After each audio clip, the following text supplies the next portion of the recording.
Coletiva para homenagear as vítimas dessa terrível tragédia. Eu vou agora até São Paulo ao vivo, porque lá está a repórter Lara Mota, está com um especialista em voo, em aeronaves, para trazer mais algumas informações, mais alguns dados sobre a tragédia. Boa tarde, Lara. Oi, Hamilton. Oi, Ilan. Boa tarde a todos que estão ligados nos canais Fox Esportes. Eu estou ao lado aqui do comandante Jorge Sucupira, para a gente tentar entender um pouco o que aconteceu.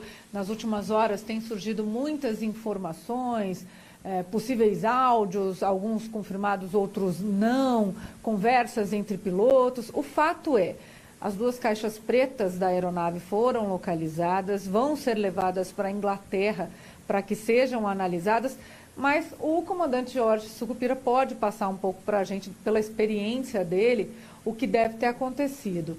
E antes da gente conversar com ele, eu estava aqui já, cheguei, óbvio, está todo mundo querendo saber, curioso, consternado, e eu até perguntei para ele se a pane elétrica que o piloto da aeronave, o boliviano Miguel Quiroga, relata nesses possíveis áudios, ela teria alguma razão de ser que não fosse a pane seca, a falta de combustível. Boa tarde, comandante. Boa tarde. O que o senhor pode dizer disso que a gente já ouviu até agora? O que pode ser verdade e o que não, com relação a essa eventual pane seca ou elétrica? A pane elétrica, na verdade, não houve. Ele reportou uma pane elétrica porque ele estava no limite de combustível. Ele não contava com o que aconteceu, de ter outros aviões na espera para poder pousar. Um outro avião reportou uma emergência com vazamento de combustível, teve prioridade de pouso. O controlador perguntou para os outros aviões se alguém deles tinha problema, ninguém disse nada. Então eles foram orientados a fazer órbitas para chegar à vez do pouso. Ele era o terceiro para pouso. E ele estava com combustível no limite. E depois de uma volta e meia, ele perguntou qual seria o tempo para ele chegar abaixo. E o controlador perguntou que ele estava na escala, tinha dois aviões na frente dele. Aviões que não estavam previstos, é isso, comandante? Não, previsto sempre está, porque a órbita é uma coisa normal. Quantas vezes você viajou, chegou em São Paulo, precisou orbitar porque teve um avião que arremeteu, coisa que o vale, ou o Santos Dumont, em qualquer lugar. A órbita é prevista, não deve ser feita. A ICAO determina que hoje o avião fique o menos tempo possível no ar, por causa de poluição, uma série de coisas, mas aí tem horas que não é possível, há um acúmulo de tráfego e tem que acontecer isso. Nesse caso tinha um avião, parece, da Viva Colômbia, que também estava em situação de emergência. Esse declarou emergência. Esse avião na Viva Colômbia estava com um vazamento de combustível numa das turbinas. Ele relatou isso aí, então ele teve prioridade e foi o primeiro a pousar. Na hora que ele relatou o problema e foi orientado para pousar em primeiro lugar, ele desmanchou um pouco a sequência de chegada por conta da emergência. E, por conta disso, o controlador perguntou se algum dos aviões tinha problema, ninguém reportou nada. Depois de uma órbita que ele fez, ele calmamente perguntou para a torre qual era a previsão dele chegar. E a torre disse que ele ia ter que esperar os outros dois aviões pousarem, e ele aí reportou uma pane elétrica. Uma pane elétrica que... A pane elétrica é muito vago. O que é uma pane elétrica? Você pode ter vários tipos de pane elétrica, algumas que apenas tiram alguma parte do avião e outras que podem impossibilitar o comando do avião, que é comandado eletricamente através dos servomotores que comandam as superfícies do avião.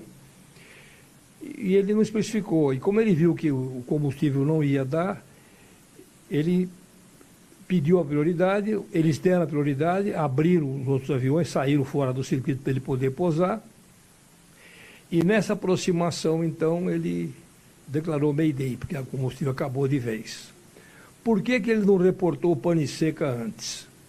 Se ele tivesse reportado a pane seca, ele ia ser o primeiro a pousar até antes do avião que estava com vazamento. Ele não reportou porque a pane seca é injustificável.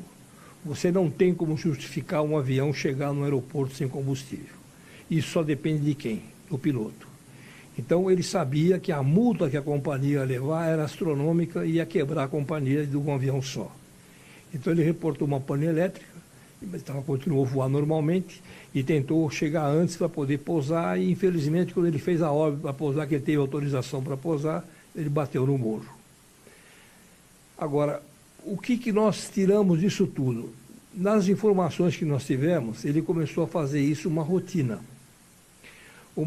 de voar sempre no limite do combustível, porque aí ele economizava dinheiro e conseguia ter mais condições de manter a companhia que já vinha mal das pernas. É bom a gente explicar, comandante Sucupira, de que forma o senhor tem essas informações, porque às vezes as pessoas falam, mas como ele está dizendo isso se ele está aqui no Brasil? O senhor faz parte de uma associação internacional de pilotos e proprietários de aviões, não é isso? Eu sou vice-presidente da América do Sul, da IAOPA. E a gente tem contato com eles frequentemente. Eu piloto o avião desde 59, já faz um tempinho que eu piloto. E a gente vai colhendo as informações que a mídia vai nos dando, até que a gente tem informações privilegiadas, e pela experiência, pela anatomia do acidente, a gente vai montando o que é aproveitável ou não. Então, o que aconteceu foi o seguinte,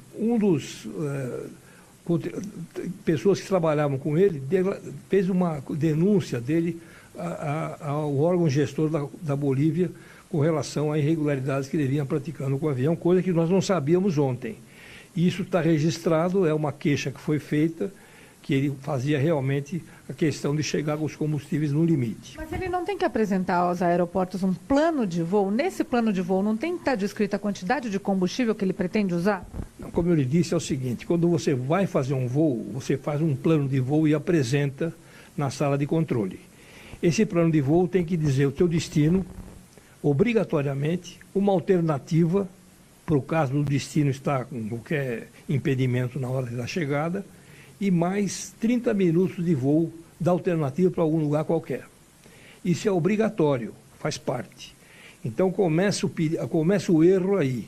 O órgão gestor da Bolívia, que recebeu o plano de voo, onde a autonomia do avião coincidia com a distância, não devia ter sido deferido, não devia permitir que o avião decolasse. Estava irregular a operação, então. Começou irregular. Ele deveria ter feito uma escala no meio desse voo para poder chegar no destino com segurança. O avião era apropriado, se fizesse a escala, ele teria combustível para chegar até lá. E autonomia para voar por essa distância de aproximadamente 4 horas. Exatamente, ele teria essa autonomia. Não fez. Então começa o erro no órgão gestor que autorizou o plano de voo.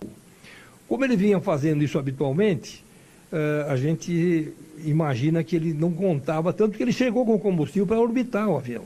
Se ele tivesse chegado e pousado, infelizmente ele ia pousado porque ia matar outras pessoas mais para frente. Por quê? Ele conseguiu com a Comebol uma credencial que ele era o avião responsável para transportar as equipes esportivas da América do Sul. Inclusive tinha transportado a seleção argentina dias antes. Não só a seleção argentina, transportou a nicaragüense, transportou o próprio Chapecó, que tinha levado já para um outro voo. Ele era o avião que fazia esses voos. Ele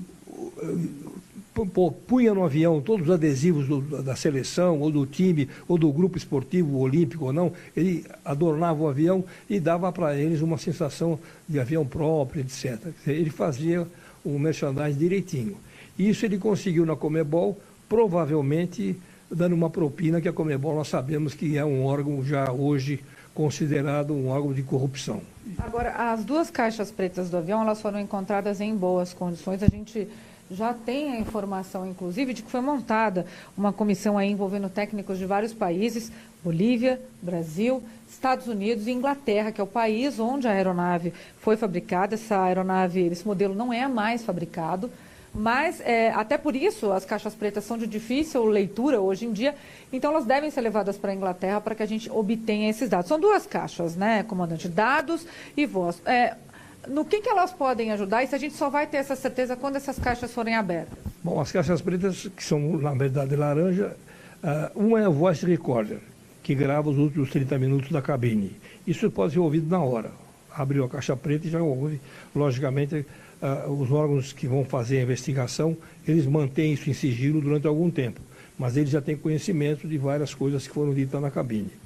A outra caixa preta, ela tem a dificuldade normal, que é aquela que registra os parâmetros do voo.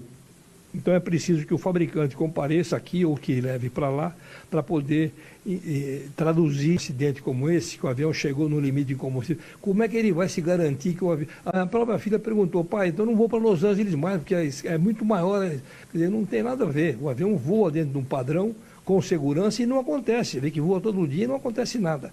Quem voa fora do padrão é que tem que ser denunciado e derrubado. E o perigo é que eles só transportavam equipes. E essas equipes, por que usavam esse avião, além da recomendação da Conmebol? Porque para você fretar um avião desses hoje, você não consegue fretar de uma companhia regular. Porque os aviões de uma companhia regular, eles têm uma agenda de trabalho já marcada, que o avião não pode ficar parado, é prejuízo, o avião tem que voar sempre. Então, para desalocar um avião desse de uma grade deles, é complicado demais. E se for fazer isso, o preço é astronômico. E esse avião fazia esse voo a um preço relativamente acessível e as companhias, os leigos achavam que estava tudo bem. Você vê as imagens do pessoal brindando, achando que estava tudo uma maravilha e o avião estava voando por um fio de navalha.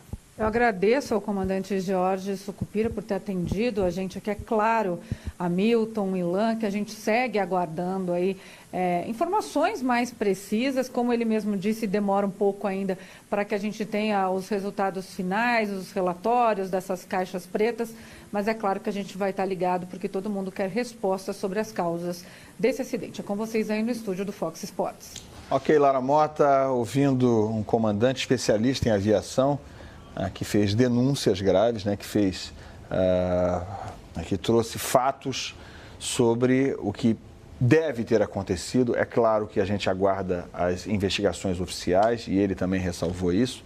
E nós vamos continuar acompanhando, queremos respostas, como bem disse a Lara Mota, mas os primeiros indícios são preocupantes em relação às causas do acidente. E a gente vai aguardar que essas investigações elucidem de vez o que de fato aconteceu para que esse avião da Chapecoense caísse próximo a Medellín e matasse 71 pessoas, deixando apenas 6 sobreviventes. Não é, Milton? O prefeito